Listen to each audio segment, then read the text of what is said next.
What is going on, guys? Welcome back to the channel. Panthers advice today, man. We're going to talk about potential head coach candidate Dave Canales. Now, if you don't know who that is the offensive coordinator for the Tampa Bay Buccaneers, also the play caller. Who's his quarterback? Baker Mayfield, and they are in the playoffs as we speak, man. So today, we're going to listen to what he says about play calling, choice routes, and play action, more or less the scheme, look at some film, and go from there. Let's jump into it. The first thing we're looking at is the play calling. Let's take a listen to what he says right here. We noticed that a lot of the throws, whether it's in the 7-on-7s or the 11-on-11s, a lot of them went to the wide receivers instead of the tight ends. Was that due to play calling? You get one ball per play. So most of the plays are designed to start with Chris Godwin and Mike Evans. Mm-hmm. So if number one is open in the progression, then the quarterback will take it. Now, what stands out to me about that interview isn't necessarily the progressive-based reads, right? It's more or less how he said everything runs through Mike or Chris. And Mike's a big guy with speed. So if you press him, you better hope you have help over the top, right? Chris, you don't necessarily want to press Godwin, but you may have to because if he beats you with space, whew, that man is gone too. Now, how does this relate to the Panthers offense? Well, here's the thing. For the first 10 weeks before Frank was fired, the offense was never really built around one player. It was built around a scheme, right? And we had in routes, out routes, hitches, deep ends. That's really about it. I mean, occasionally we'd see a post route or a corner route, but for the most part, it was all based on Frank's scheme. So when we're running two curl routes or two in routes or two in routes and two deep outs, right? Most likely everything's going to get open at the same amount of time. And what I mean by that is when Bryce looks to go to a curl route that should be open, if it's not open, by the time he looks to go to that deep out, that's going to get picked up. Because on that deep out, that receiver, when he breaks, is when Bryce should be throwing the ball. But he's too busy looking to go to the curl route.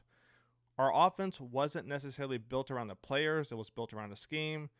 And in that scheme, we didn't have the right receivers to run it. So that's my take on the play calling and why I think this guy could be an improvement. Let's see what he says about choice routes right here. Choice routes is that a big part of your passing game? Is that like a staple?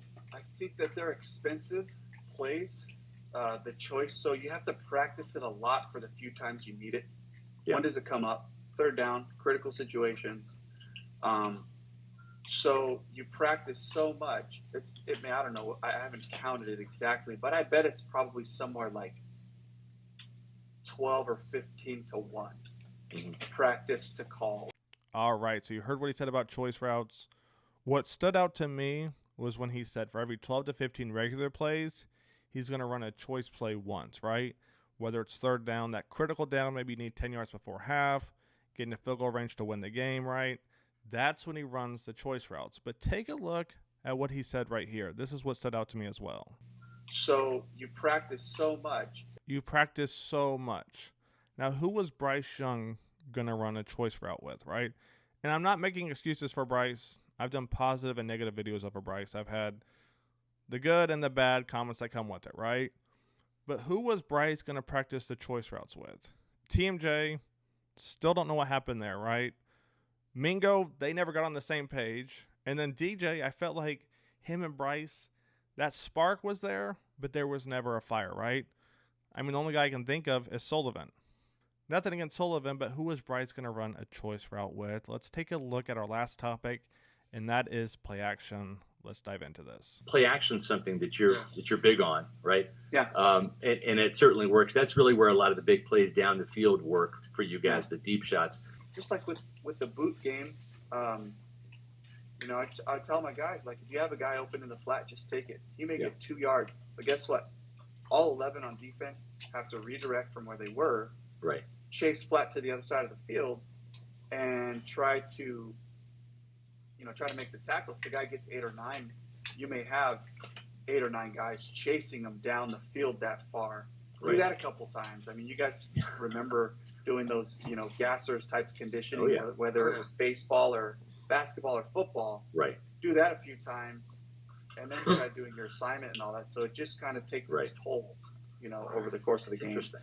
All right, guys, you heard what he said about play action, and I actually like this answer a lot. It tells me his scheme isn't based around one player or one thing, right? He wants to wear the defense out. He's thinking long term. So by the fourth quarter, If the team were playing as linebacker heavy, bam, we're going to wear the linebackers out, then bam, hit him with Hubbard. DB heavy, right? Bam, hit him with Amir Smith, Mingo, whoever's playing right, DJ, so on and so forth. Or use the big bodies like they have been, whether it's Sullivan or Tommy, bam, wear those DBs out. It makes it easier for Bryce and Tommy. Let me know what you guys think. Let's jump into the film, see what this Dave guy is all about, and then we'll call it a wrap. Let's jump into the film real quick, though. All right, guys, now we're in the film room. We're going to take a look at a few plays. This first one I like a lot for a few different reasons. One, you get Big Mike the ball right. But let's run this play back real quick. Take a look at Godwin right here. The Saints, as you guys know, man, they bring some heat, especially off the edge. So what does Godwin do? He's going to chip this guy right here. Take a look at this, all right? Once the ball is snapped, bam, he chips the edge guy. That's going to slow him down, all right? The Saints also send the DB right here. Take a look. They're going to send him. Chris isn't going to block him, but he's going to force him to sidestep a little bit out here. Running back does a great job picking him up, right? On top of that, look how the Saints are playing this. They start off too high, right? This safety is going to drop down. Looks like cover one right there, as you're going to see. Take a look what happens. Bang, bang. That safety drops down. So what do the Bucs do? Bam, post right there. Brings the safety to him. That gives Mike Evans the one-on-one right there.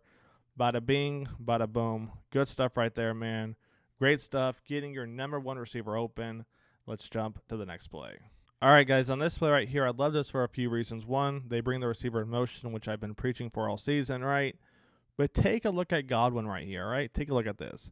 By bringing this guy in motion, you're either going to force a defender to either come down if it's man-to-man, or if it's cover two, the flat guy is going to pick him up, right? And then, bam, give Evans that one-on-one. So take a look what happens right here. So as the play develops, they run the RPO. We're going to pause it right about here. Like I said before, this DB right here, if it's man-to-man, he's going to have to come down and pick up the receiver going in motion, right? So as you can see, he does. That tells Baker he has one-on-one with Mike Evans right here. Take a look what happens next. As you know, Mike is going to run that corner out. Bang, bang. Look at the DB's hips right here. They're going this way. Whew. Good stuff right there, man. Baker rolls out. Good throw on the run. Bang. That's what I would like to see from Bryce. Let's take a look at one more play. All right, guys. Right here is going to be the last play we're going to look at. The Bucs run a dagger concept. Baker does a great job progressing through all of his reads. Finds Mike Evans wide open. Let's run this back real quick. So the first thing he's going to do, he's going to look at the right. Is anything open? As you're going to see, Godwin's picked up right there. The tight end's picked up right there, so nothing's open. The next thing he's going to do is look for the go route. Is that going to be open? Well, the Titans look to be in the cover three. So he's got this third, he's got this third, he's got this third right here. So the go route most likely isn't going to be open unless Baker can get this safety to bite down and then bam, hit him over the top. But so as you're going to see, since this receiver right here took the middle safety with them, Mike Evans is going to be open on that deep end. Take a look right here. Baker drops back, sets his feet, then bam, lets it rip to Mike Evans. That's going to wrap it up. Let me know what you guys think of the Bucs offensive coordinator, Dave Canales. I'll catch you guys on the next one. Take it easy.